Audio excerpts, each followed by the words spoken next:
continuing production of The Open Mind has been made possible by grants from Ann Olnick, Joan Ganz Cooney, the Angelson Family Foundation, Alfred P. Sloan Foundation, the John S. and James L. Knight Foundation, JoAnn and Kenneth Wellner Foundation, and from the corporate community, Mutual of America.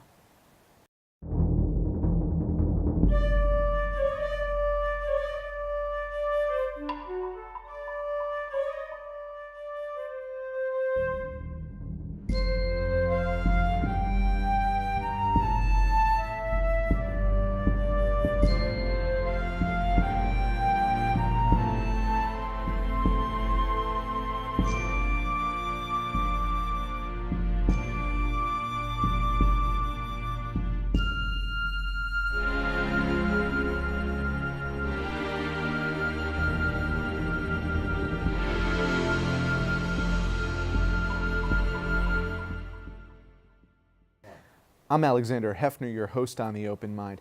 In response to Google-operated YouTube's decision to remove sermons from an al-Qaeda operative from its platform, one of our guests today commented approvingly, "This action will save lives. No longer will at-risk persons be able to casually encounter this kind of bigotry." As a society, we must say enough is enough to the extremist takeover of cyberspace. All other responsible social media companies, internet service providers, and communications platforms must take action once and for all to remove the world's extremists from cyberspace. Those are the words, truly important words, of Counter-Extremism Project CEO, Ambassador Mark Wallace. He and his colleague, Dr. Hany Farid, senior advisor to the project and chair of computer science at Dartmouth College. They deserve enormous credit for their work. The center they lead and advise is a nonpartisan international policy organization formed to combat the growing threat from extremist ideologies. They're designed to pressure financial networks, counter the narrative of extremists online, deter their recruitment, and advocate for smart laws, policies, and regulations. Gentlemen, congratulations on that achievement and welcome. Thank you. That's quite a wind-up. I feel like one of my family members put that into your prompt. No. Thank you. Well, I think that we have to err on the side of pro-social solutions today. I was saying to you guys off camera, we did a show with the Anti-Defamation League CEO in which I called the show Incubators of Hate. Mm-hmm. And you are combating or attempting to combat these incubators of hate. What was your process to get YouTube, Ambassador, to that place where it would remove the content? You know, it was really a process of cajoling, begging, a little bit of pressure, maybe a little bit of shame, because, you know, look, as critical as we have been of a lot of the social media companies that, in our opinion, in my opinion, haven't done enough. These are great companies that have brought wonderful technologies, but that have frankly been misused in a manner that threaten our safety, our national security, our place in the world. And they hadn't always done enough. So we had started calling on them through phone calls, letters, emails, testimony across the board. And I remember having a chat with some of our social media company friends and said, look, in my opinion, this is very much like any new industry that realizes, you know, when the automobile industry first came on board, we didn't have airbags, we didn't have bumpers, we didn't have all sorts of things. And industry was either going to be collaborative in advancing technological solutions that ensure that there were guardrails, to continue the metaphor. I think the social media companies had to realize that they had to be part of the solution. And now I think that they are catching up, probably a little bit late, but I think we have to celebrate them for now trying to do better. There's still a lot more to do, though.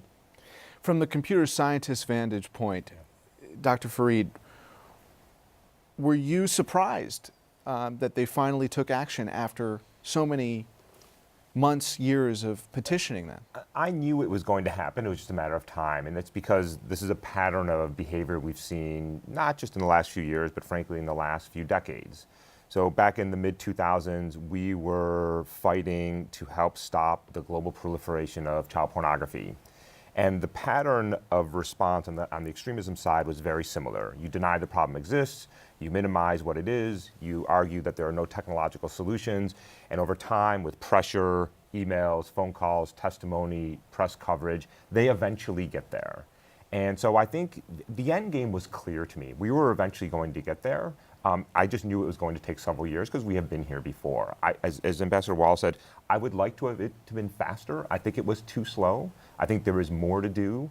But I'm extremely encouraged that we are able to now agree that the worst of the worst content, we are not talking about stifling free speech or expression or discussion or dialogue or disagreement. We are talking about people who are promoting violence against our citizens. We have to agree that there is no room on our platforms for this. There's no room for that. There's no room for child pornography. There's no room for lots of this type of speech. And once we've agreed on that, then there is a path forward at a technological level, at a policy level, and at a legal level. And I think we're in the early stages of getting there, and I'm optimistic, but I think, as Ambassador Wallace said, there's more to be done. Based on how YouTube Google arrived at this decision, what next in terms of the proliferation of bigotry beyond Islamist, fundamentalist, international terrorism? We here in this country have had an epidemic of significant proportions of hate fuel against immigrants, Jews, bigotry of all kinds. So what inspires hope that they're going to take action against this as a universal cause to champion? Well, look, in the case of the Anwar al-Awlaki example, which was precipitated our discussion, the removal of him from Google, YouTube, you had a fascinating dichotomy. You had President Obama undertaking a finding to kill an American in Yemen at the time with a drone strike. But at the same time, we were somehow protecting, really for his speech and the proliferation of his cyber jihad, his recruitment, his call to action. But somehow we were protecting him under a terms of service contract, which isn't free speech. Mm-hmm. So I think that the future now has to become, what do we want from a cultural perspective? Our social media platforms, the platforms, our neighborhoods effectively, our online neighborhoods where we want our children and our family to be there. I personally think that I don't want to have hate in my discussion. We protect a variety of speech, but we've had a robust free speech debate for hundreds of years now in the United States, and I think we've done a pretty good job. I think that we can make decisions on terms of service that the companies that say, look, that get it right, we should reward. The reality is that pornography in many instances, of course, is free speech and is legal.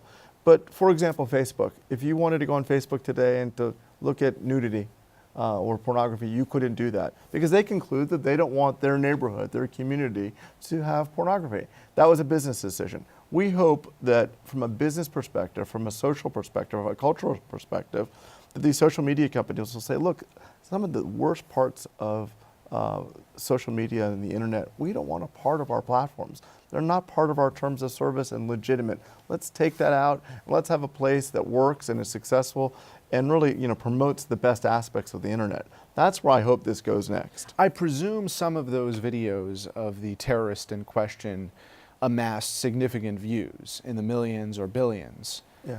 Which is, right? Is that accurate?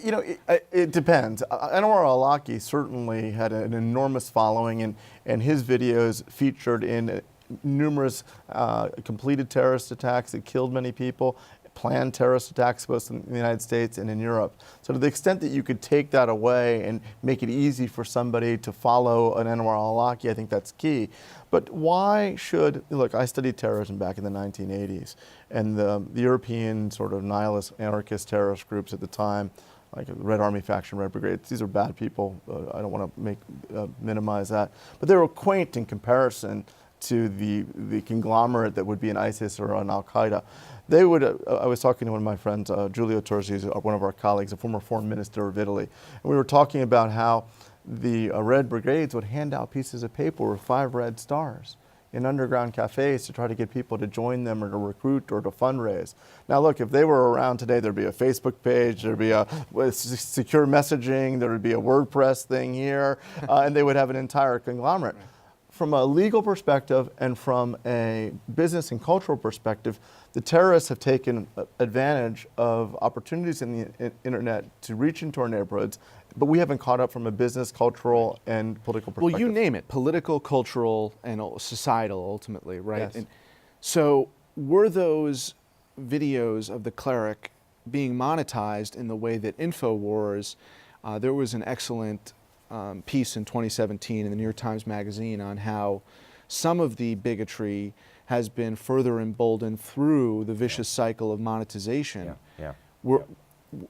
Does this parallel, in other words, would these companies have an incentive to not act in the case of the terrorist, and similarly not have an incentive because the KKK videos are being monetized? Right. So, I mean, you asked sort of the right question, which is, what has been the tension with the technology companies not to remove this stuff? That's sort of a really interesting question. And I will, you know, we might be able to have a reasonable discussion as to whether you should leave the Al-Awlaki videos up or not. But I will tell you that back in the day when we were talking about child pornography, images and videos of 8-year-olds and 4-year-olds and infants being sexually molested, the tech companies were also saying the same thing. We don't really feel like this is our business to take this material down. We are a platform. We hide behind the Communications Decency Act that says we are simply a neutral broker. If there's a law enforcement issue, let law enforcement deal with that. I have a real issue with that. I have a real issue with you as a company saying that we have no moral fiber here, that we have no responsibility to the world that we have unleashed this technology on. And the thing that I found very frustrating was that the same technology that we developed to counter child pornography can be used to counter extremism, hate, and lots of other things. It is agnostic as to what it looks for. And so we have developed this very powerful technology that is capable of making these platforms safer. And we are choosing, the Googles and the Facebooks and the Twitters are choosing not to do that. We can have an interesting conversation as to why that is. I think part of it is financial. I think part of it is philosophical. We are a platform. We don't want to get in the business of arbitrating. I think that discussion is over, by the way. We've agreed now we have to start cleaning up our platforms. They are poisonous. And I think the reason we are doing that is public pressure. I think it is institutional pressure. But I think also is the public is grown weary of the platforms. We are tired of the hate and the horrific things that people are saying and doing online. And I think the platforms are saying, wow, if we don't clean up, our platform is going to have a limited shelf life because people are going to mustn't they act now? Because it can't be on an ad hoc basis. They have to commit, and if they take the videos of a Islamic fundamentalist down, don't they have to take the videos of the KKK profiteers? Absolutely, and here's where it gets tricky, because once you open that door, so you can understand why they never wanted to open the door in the first place, because as soon as you open the door, things get really complicated. And these companies have been doing business like this for a long time.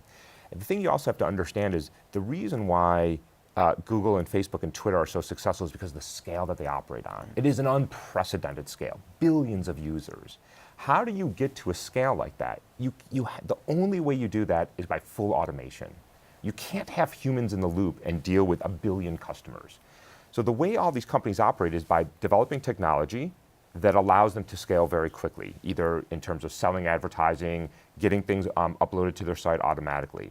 As soon as you have a moderation, you can't operate at that scale anymore. And this is a really deep fundamental problem with the business model of these tech companies, is that it's not clear that they can actually control what they've created. Ambassador, isn't this where you need to create, you need to imagine the scientific curation, the possibilities of being able to eliminate imagery or footage on a computational basis? Well, I think that's exactly right. And look, the scientific basis is sitting next to me, right? Hany's the world-leading scientist in hashing technology, which is, I know nothing about technology, but it is the technological solution to the moral question. We've decided culturally, and that's the starting point, the moral point. We've decided that we don't think child pornography, child molestation and abuse is acceptable. I think we've decided culturally now that foreign hostile governments interfering in our elections is unacceptable. I think we've decided now culturally and socially and legally that extremists that would use online platforms to commit violent acts and hurt our people is unacceptable. So that's the moral case. Now I think that now the social media companies are coming around to it. The technology absolutely exists. Hany did this in concert with Microsoft and others in the context of child exploitation and abuse with the National Violence Against Children Center. And the technology is the same. You know, what we've seen and we've learned is that whether it's a child pornographer or a violent extremist or a manipulative Russian bot that's trying to take an election from us, they use the same content over and over again and we can identify it. We should be able to identify that content instantaneously, as Hany has developed with this algorithm called eGlyph, and have it removed from platforms that adversely affect our people and our communities. That technology exists today. It's accessible, it's easy, it's doable, and there's no excuse. I want to come back to you, Ambassador, in a second on the political will question, which will be imperative.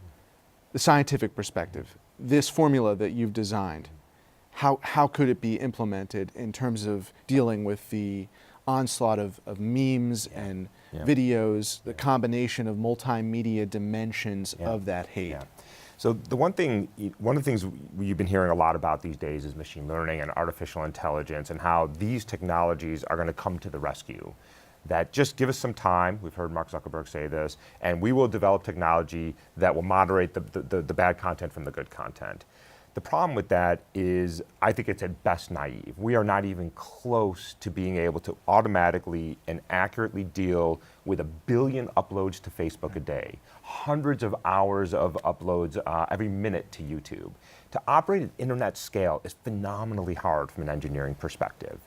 And there is still things that humans are uniquely qualified to do. And one of those things is to understand subtlety and nuance and intent in content. So what we advocate is a sort of a collaboration between human moderators and technology.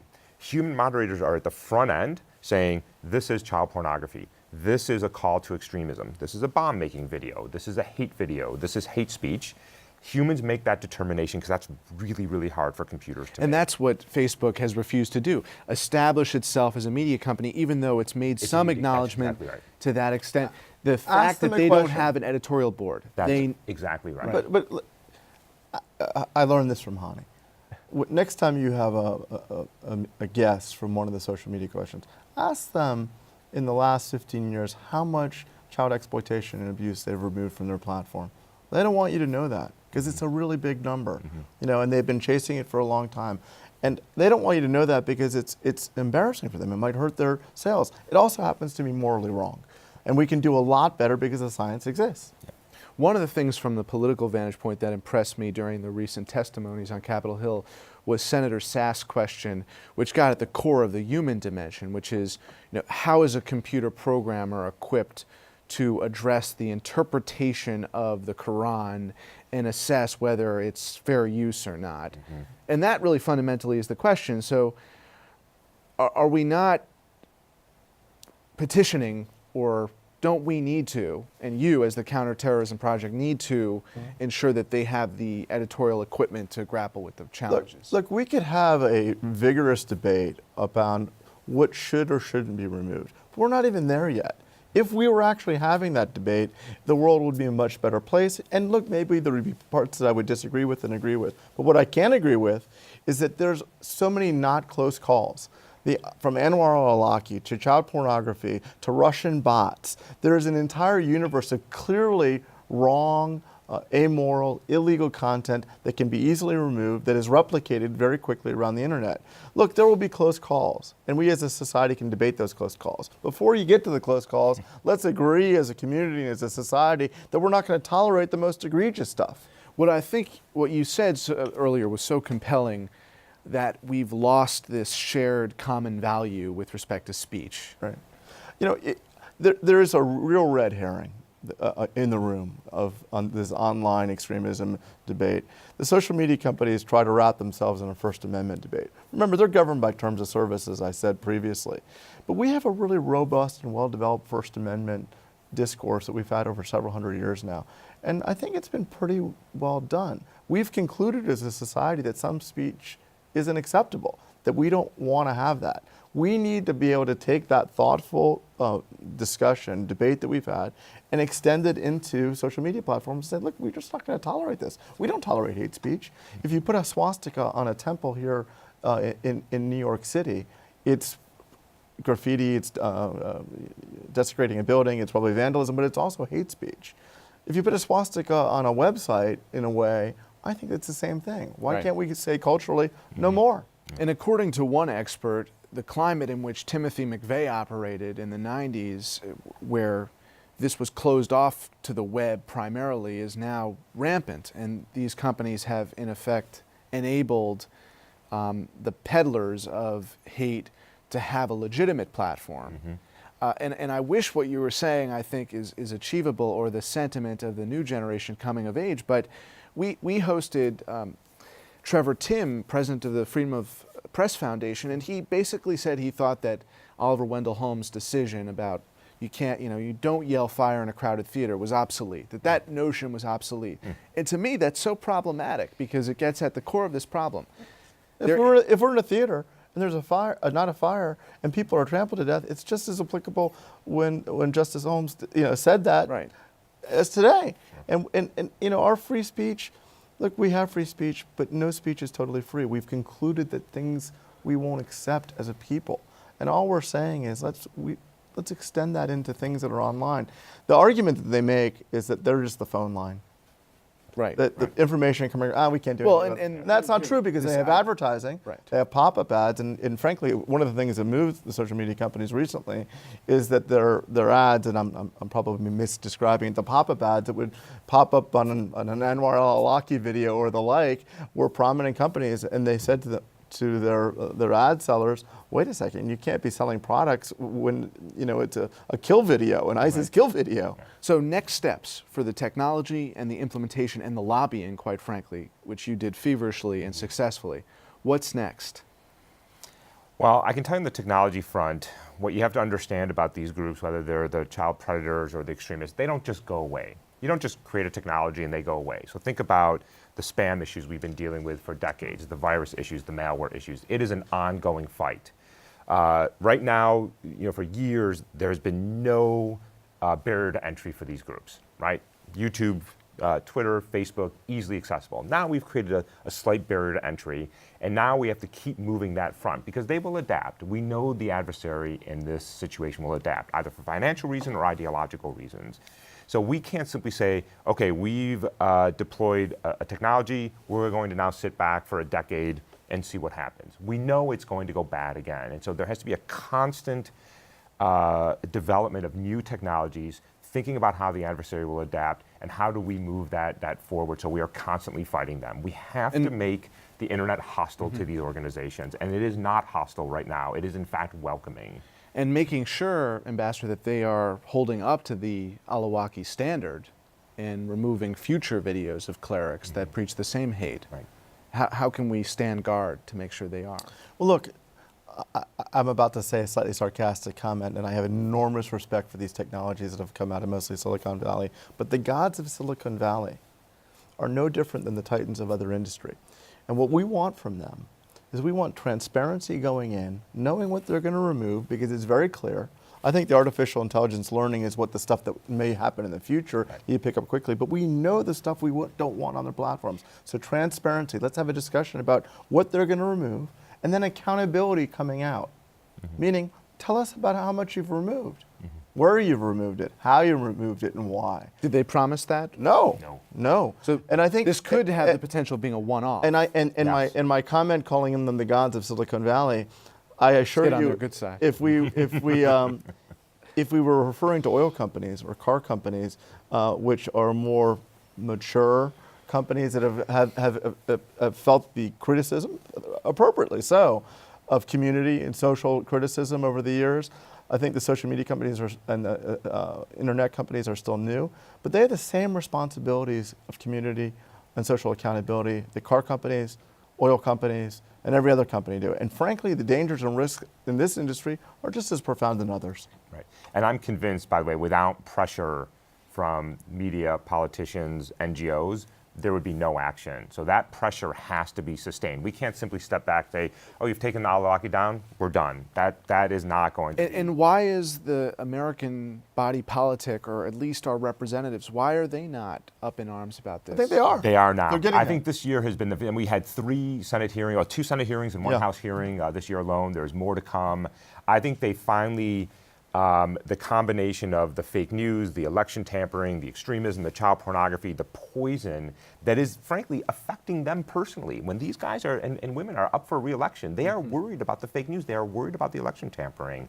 And I think you are seeing bipartisan support for real hard questions. We saw, it reminded me of the tobacco executives, right? The Google, Facebook, Tobacco's and a good Twitter example. execs putting their hand up in front of Senate and talking about how their platforms are being misused, how they are designed to be addictive, right? It was not that dissimilar. Well, to I what have we to saw. say, I've said this on a recent show, but I'll have to repeat myself, which is it was really a shame that those elected officials did not subpoena or demand that the CEOs themselves appear. I agree. Because it's the only industry where that hasn't happened before. I personally BP yearn for subpoena power in this context, Right.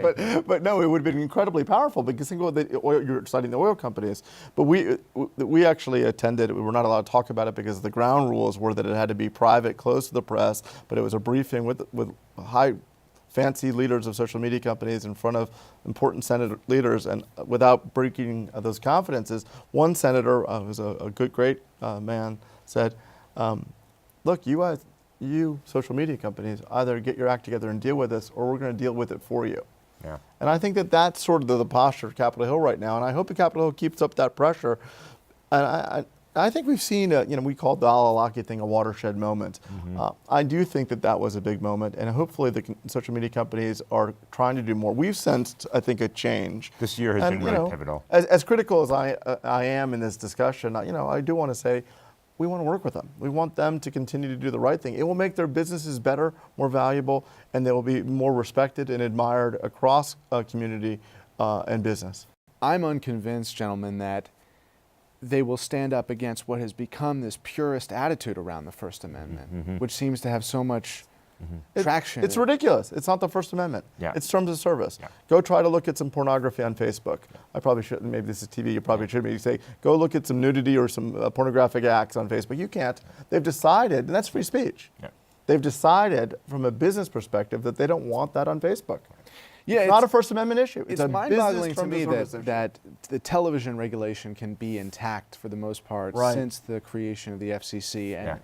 there's no understanding that the internet has been the Wild West and Yeah. has been ungovernable Right. thanks to the absence of any kind of Yeah. terms of use being adopted and followed or regulation. Yeah.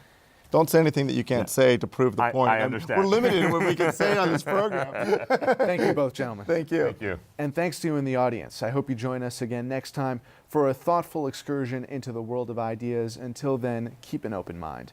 Please visit the Open Mind website at 13.org/openmind to view this program online or to access over 1,500 other interviews. And do check us out on Twitter and Facebook at Open Mind TV for updates on future programming.